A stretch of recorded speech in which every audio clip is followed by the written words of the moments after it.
अस्सलामुअलैकुम रहमतुल्लाहि वबरकातुहू। अज़ीज़ तलबा व तलबात, इस्तक़बाल है आपका जेड के डिजिटल स्कूल में। प्यारे बच्चों, हम देख रहे हैं ब्रिज कोर्स का 38वां दिन, जमात 7वीं और मज़मून उर्दू। सलाहियत और तस्वुर में देखते हैं पढ़ना, लिखना, कवायद का जानना और समझना। आओ मालूम करें उस्ताद सरपरस्त की मदद से अज्ज़ाए कलाम, ज़मीर, ज़मीर शख्सी, ज़मीर इज़ाफ़ी को समझें और मिसालें हल करें।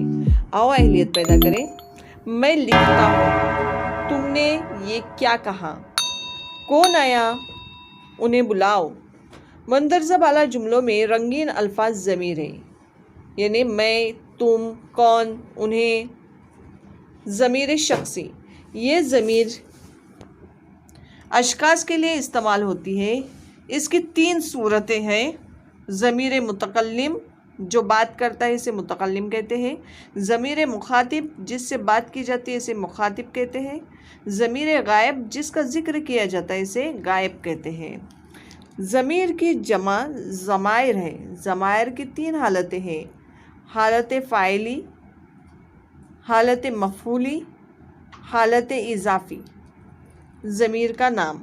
ज़मीर मुखातिब, ज़मीर के हालत इज़ाफ़ी। वाहिद मेरा और जमा हमारा।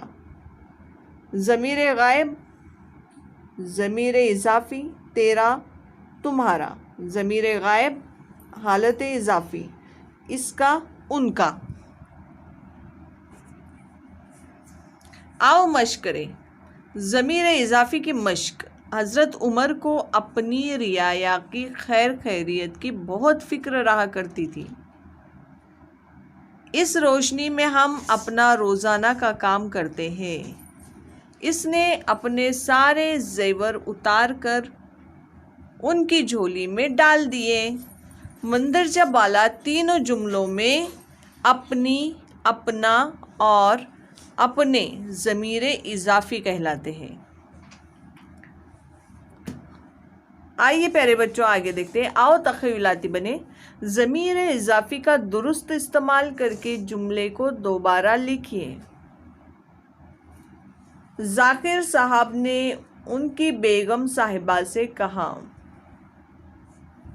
तो ज़ाकिर साहब ने अपनी बेगम साहिबा से कहा।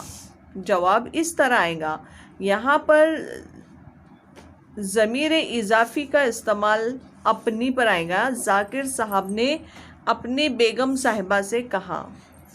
इसे इसके काम में मज़ा आना चाहिए, तो यहाँ पर आएगा इसे अपने काम में मज़ा आना चाहिए। और तीसरा है इसने नेहरू जी से इसका कसूर दरियाफ्त किया, तो इसने नेहरू जी से अपना कसूर दरियाफ्त किया। तो चलिए प्यारे बच्चों, आप होमवर्क मुकम्मल कीजिए। हम मिलते हैं आपसे अगली वीडियो में। उससे पहले चैनल को सब्सक्राइब करना न भूलें, साथ ही बेल आइकॉन का बटन ज़रूर प्रेस करें।